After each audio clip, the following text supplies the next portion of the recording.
تو یہ جو ہم نوٹ پڑھنے جا رہے ہیں یہ تیسرا نوٹ ہے اس 10ویں جماعت کا، جو کہ ہے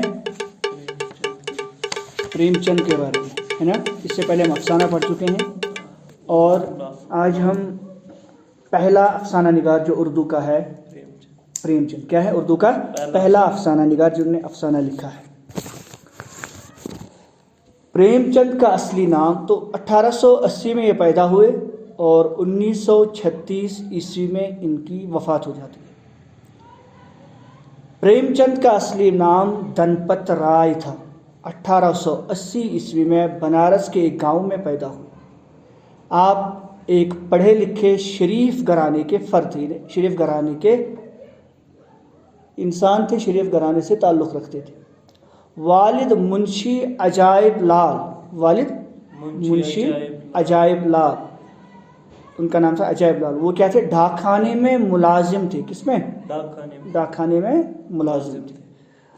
5 سال کی عمر میں ایک مولوی سے اردو اور فارسی پڑھنا شروع کی۔ مولوی صاحب ان کے کیا تھے؟ پہلے ٹیچر تھے۔ اور تقریباً 14 سال کی عمر میں، کون سی سال میں؟ 14 سال 14 ایئر کی عمر میں جب ان کے والد کا تبادلہ گورکھپور میں ہوا۔ کہاں ہوا؟ گورکھپور میں۔ انہیں وہاں کے مشن اسکول میں 6ٹھی جماعت میں داخل کرایا گیا۔ کون سی؟ 6ٹھی جماعت، 6th کلاس میں، جہاں سے انہوں نے میٹرک کا امتحان پاس کیا، 10th کا، اور نامساعد حالات کے باعث وہ اپنی تعلیم باقاعدہ طور پر مکمل نہ کر سکے۔ اور نامساعد حالات یعنی نامناسب حالات، مشکل حالات، کٹھن حالات، مصائب و مشکلات سے گری ہوئی زندگی کے باعث وہ اپنی تعلیم باقاعدہ طور پر، منظم طور پر، بہتر طریقے سے مکمل نہیں کر سکے، اور اسکول میں استاد کی حیثیت سے ملازم ہو۔ اسکول میں کیا ہو گئے؟ استاد کی حیثیت سے کیا ہو گئے؟ ملازم ہو گئے۔ البتہ ملازمت کے دوران ہی FA اور BA کے امتحانات پاس کیے۔ البتہ کیا؟ ملازمت کے دوران ہی FA اور BA کے امتحان۔ FA کا مطلب، ٹھیک ہے، یہ اصل میں اس زمانے میں 12th کو کہا جاتا تھا، ٹھیک ہے، اس زمانے میں FA فاضل عالم، اور BA کے امتحانات پاس کیے، BA گریجویشن۔ 1902 عیسوی میں وہ الہ آباد ٹریننگ کالج میں داخل ہوئے۔ الہ آباد میں ایک ٹریننگ کالج تھا، وہاں پہ انہوں نے داخلہ لیا، جہاں سے انہوں نے انگلش ٹیچرز سرٹیفکیٹ کا امتحان پاس کیا اور انگلش ٹیچرز ٹریننگ سرٹیفکیٹ کا کورس کیا۔ اس کالج میں پریم چند تقریباً 2 سال تک رہے، 2 سال تک انہوں نے وہاں پہ تعلیم حاصل کی۔ یہاں انہیں پڑھنے لکھنے کے لیے اچھا ماحول ملا، وہاں پہ اچھا ایٹماسفیئر تھا پڑھنے لکھنے کا، اور انہوں نے اپنا پہلا ناول اسرار معابد یہیں لکھا۔ اسرار معابد یہیں پر لکھا انہوں نے، جو اردو ان کا پہلا ناول تھا۔ پتہ چلا کہ پریم چند کا پہلا ناول کون سا ہے؟ اسرار معابد، یہ اردو کا ان کا پہلا ناول ہے، جو بنارس کے ایک ہفتہ وار آواز خلق میں قسط وار شائع، اور ان کا جو وہ اخبار، وہ جو ان کا جو ناول تھا وہ ہفتہ وار یعنی ویکلی ایک جو ہے ایک میگزین نکلتا تھا جس کا نام تھا آواز خلق۔ اس میں وہ قسط وار یعنی ایپیسوڈ وائز، ٹھیک ہے، قسط وار ایپیسوڈ وائز شائع ہوا۔ 1905 عیسوی میں ان کا تبادلہ کانپور میں ہوا، اور 1905 عیسوی میں ان کا جو تبادلہ ہے، ان کا جو تبادلہ کہتے ہیں ہم ٹرانسفر، ویری گڈ، کانپور میں ہوا، ٹھیک ہے۔ یہاں منشی دیا رام نگم ایڈیٹر، جو کہ ایڈیٹر تھے کس کے؟ زمانہ، کس کے ایڈیٹر تھے؟ زمانہ۔ اس زمانہ یہ ایک اس کا ہے، کیا اخبار کا نام، میگزین کا نام ہے۔ زمانہ کس کا نام ہے؟ میگزین کا۔ اسی میگزین کے ایڈیٹر تھے، یا اس اخبار کے ایڈیٹر تھے کون؟ منشی دیا رام نگم، منشی دیا رام نگم اس کے ایڈیٹر تھے، مدیر تھے، سے عمر بھر کی دوستی کی بنیاد پر۔ تو پھر عمر بھر موت تک ان کے ساتھ دوستی وہیں سے اس کی بنیاد پڑی، وہیں سے ان کے ساتھ دوستی ہوئی.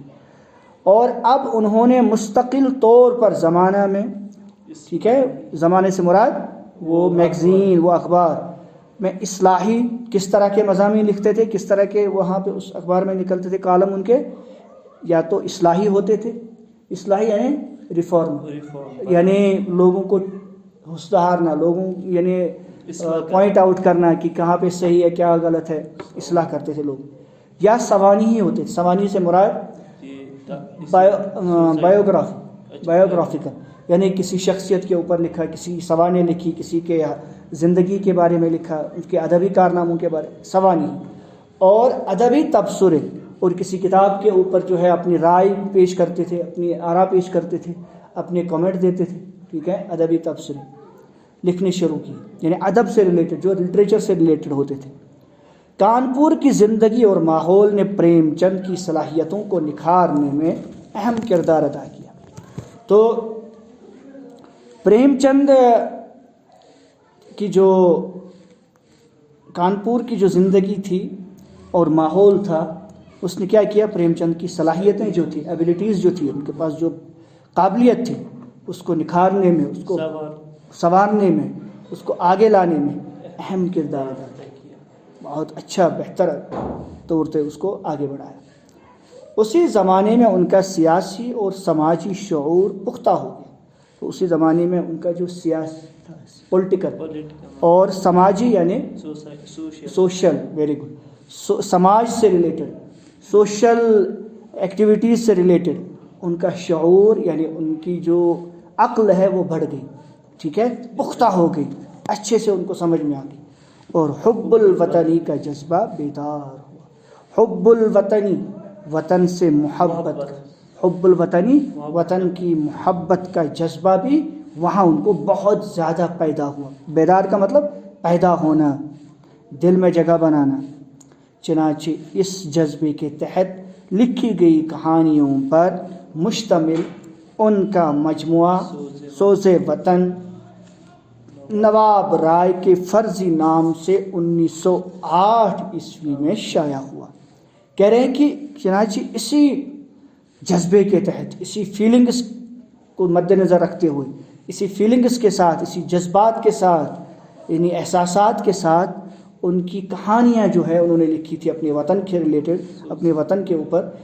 ٹھیک ہے، جس کا نام تھا سوز وطن.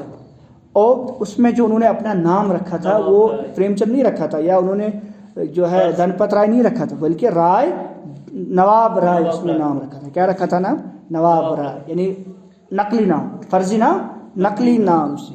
اور 1908 عیسوی میں شائع ہوا. کب شائع ہوا تھا وہ؟ کہاں؟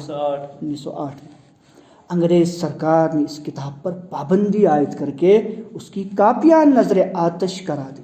جیسے کہ انہوں نے جب وہ نظمیں بھی اس سے پہلے لکھی تھی، وہ بھی اسی طرح سے کی گئی تھی، تو اسی طرح سے انگریز سرکار نے اس کی جو کتاب تھی، جو کہ کہانیوں پر مشتمل تھی، ان افسانوں پہ مشتمل تھی، تو اس کو جو کہ انہوں نے سوز وطن کے نام سے چھاپا تھا اور نواب رائے کے نام سے اس کو پبلش کیا تھا، اس میں اپنا نام ظاہر نہ کر کے، لیکن یہ انگریز سرکار نے اس کی کاپیاں، اس کے جو بھی کتابیں جو تھی، ٹھیک ہے، جتنے بھی پامفلٹ تھے، ان کو کیا کر دیا؟ ان کو جلا دیا. کانپور کے 4 سالہ قیام کے بعد ان کا تبادلہ ضلع ہمیر پور میں بحیثیت ڈپٹی انسپکٹر مدارس کے ہوا.